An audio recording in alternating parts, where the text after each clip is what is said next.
Hello, this is Matt O'Leary, and this album makes me very happy. It's King Gizzard and the Lizard Wizard, a band that's turning the album cycle on its head with their third release of the year. It's called Sketches of Brunswick East, and this time they joined up with Mild High Club, which is a one-man project out of Los Angeles.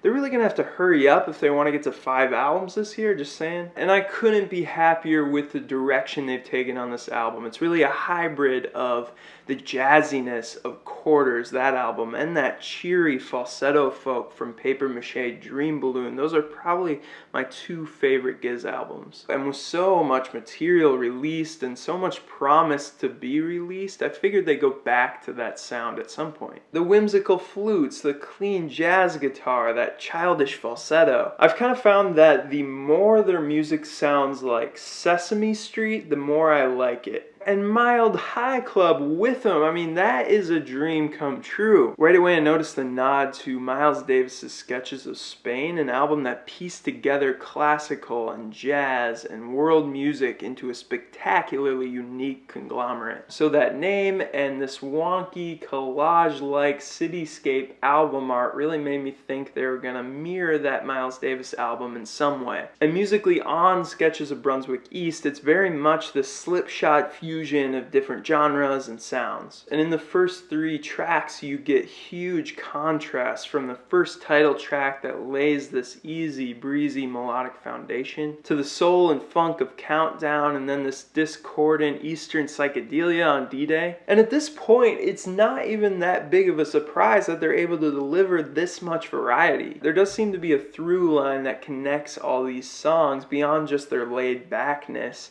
and it's a way that they're pieced together. Like literally pieced together. There are disparate samples and chunks of songs that just seem to be kind of pasted here and there.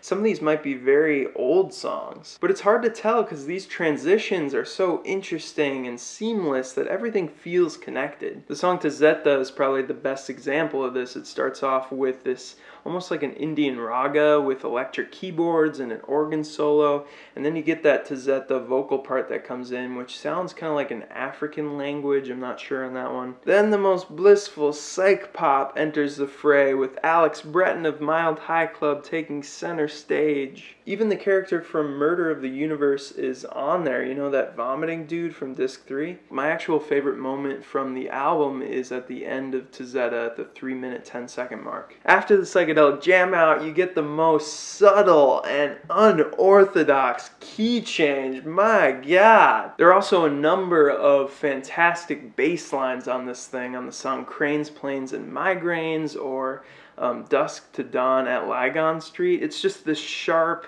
Rickenbacker-like tone that I just love. That song in particular has the most childish sounding vocals on here, but like anything else, it's melodically on point. You hear sort of the bustling of city streets in the background as the music takes you from the bright, optimistic light of day and then into the darkness and uncertainty of night. The chords get a little more ominous as you reach that night section of the song, and the bass line doesn't quite reach that top note of the ascending line. It's just another great example of creating this visual scene with minor musical details. There aren't many lyrics on this thing. It's not like Murder of the Universe. But when there are lyrics, the Giz go back to colorful descriptions of suburban scenery and some weird and wacky stuff, like arachnoid friends. Or seppuku in the song The Book, which is a Japanese suicide ritual involving disembowelment. That song is specifically features King Gizzard's familiar cynicism with ardent religiosity or cultism. It plays on the idea that people who follow the rules of the book, whatever book it may be,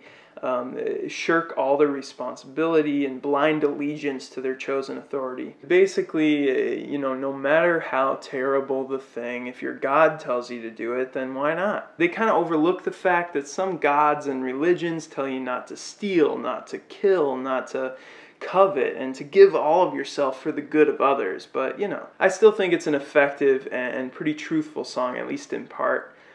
They take this intense topic and make it more lighthearted and goofy, which is kind of their style and fits the mood of the album. And that song, The Book, definitely stands out as a more cohesive song, at least in the midst of so many cut and pasted jams. To be honest, when their last album, Murder of the Universe, came out, I didn't give it much of a chance. I was kind of over the repetitive garage rock, unending jam sort of thing that they had done, even though I really loved it on Mind Fuzz or Nonagon. I really wanted them to go back to this cheery, playful sound, and they did not disappoint on this one. It is, if anything, a more experimental version of Paper Mache Dream Balloon. And most importantly, they managed to keep some of those weird freak out Eastern scale moments in their music without sacrificing pop sensibility. I think Sketches of Brunswick East is the most nuanced album they've released this year. I'm going to give it an 8 out of 10. That is all. So what did you think of this album? Was it disappointing or underwhelming to you that they went back to this lighthearted sound, or are you as pumped and excited as I am about this thing?